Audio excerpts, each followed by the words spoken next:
Shalom Chaverim, welcome back to our discussion of Sichos HaRan. Today we're going to be looking at Sicha number 11.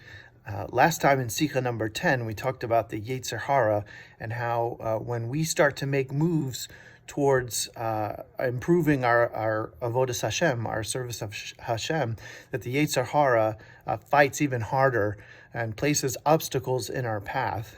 But Rabbi Nachman gave us some advice about how we can overcome those obstacles, and he's going to develop that theme even more in this Sicha number 11. If you're in the BRI book, we're on page 117, and if you're using an online source, you just want to find Sicha number 11. Rabbeinu begins, "Fortunate are we, Ashreinu.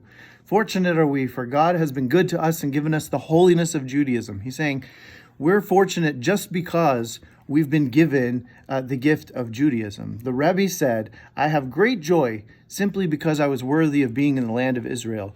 There's a footnote here that says that this Sicha was delivered only a couple of months before Rebbe Nachman's death, and he had been to the land of Israel, and his journey had been filled with all kinds of obstacles.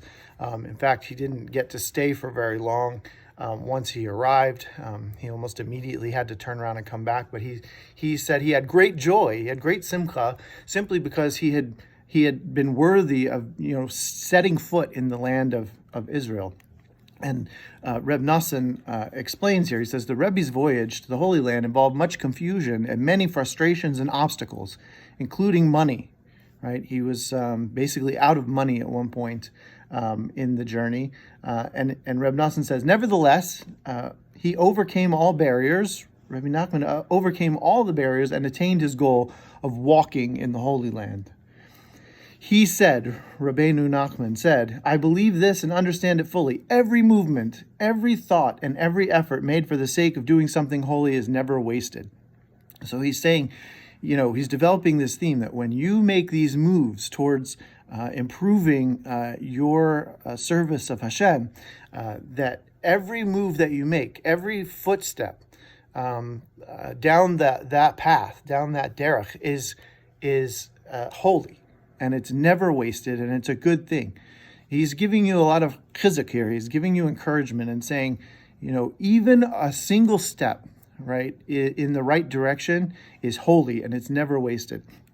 He continues, when you want to do something holy, at first you are confused and unsure. You are standing on the balance, deciding whether or not to do it, and barriers seem to be springing up on every side.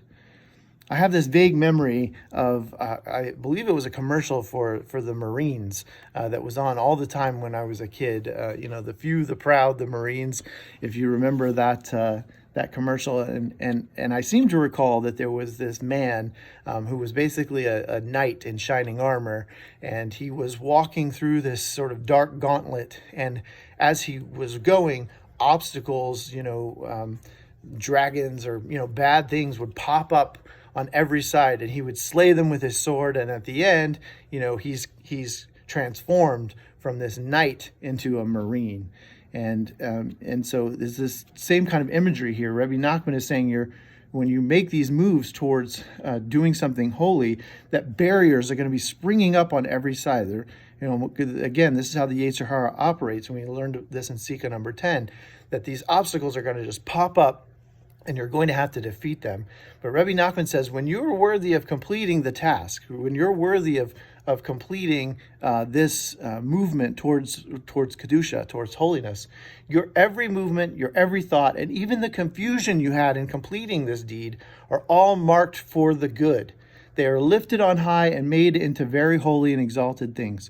So he's saying these barriers and these steps that you're making to defeat them, not only are they giving you the ability to succeed in your task, but they're converted. Even your confusion is converted into something good, into something holy. He says these steps are lifted on high and made into very holy and exalted things.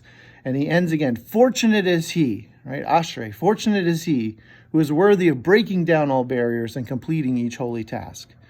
So again, Sicha number 11 here, we're continuing with this notion that when you are moving towards holiness, and you're making these moves, and you start fighting for Hashem, that the Yetzer Hara is going to place obstacles in your path.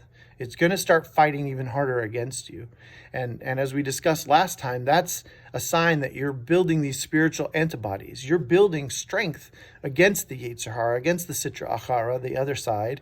And your every move that you make is precious and holy. Again, this Sicha begins with a discussion of Rabbi Nachman's trip to Israel, which was beset with all sorts of challenges. And he's saying every single step, even though he only got to, spend a very short amount of time in Eretz Yisrael, that was enough for him to count himself fortunate that he had merited during his really short life to set foot in the land of Israel.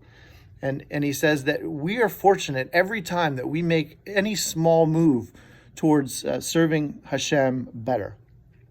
We're going to learn in the next Sicha, Bezras Hashem, we're going to develop this theme even further about what happens when you start making this move. And, we're still very early here in Sichos HaRan, and Rabbi Nachman is trying to give us from the very beginning this sense that we can overcome these challenges and we can establish a meaningful and beautiful relationship with Rabbeinu Shel Olam and with the creator of the world, the master of the world. And so take encouragement from these Sichos. There's a whole series of them here that we're working through, B'siyata Dishmaya, and they really, mamish, are giving you some real insights into how you can improve your avodas Hashem and what to look out for from the Yetzer Hara and how to defeat it. It's beautiful stuff. Thanks so much for tuning in, and with luck, we will be looking at Sicha number 12 shortly.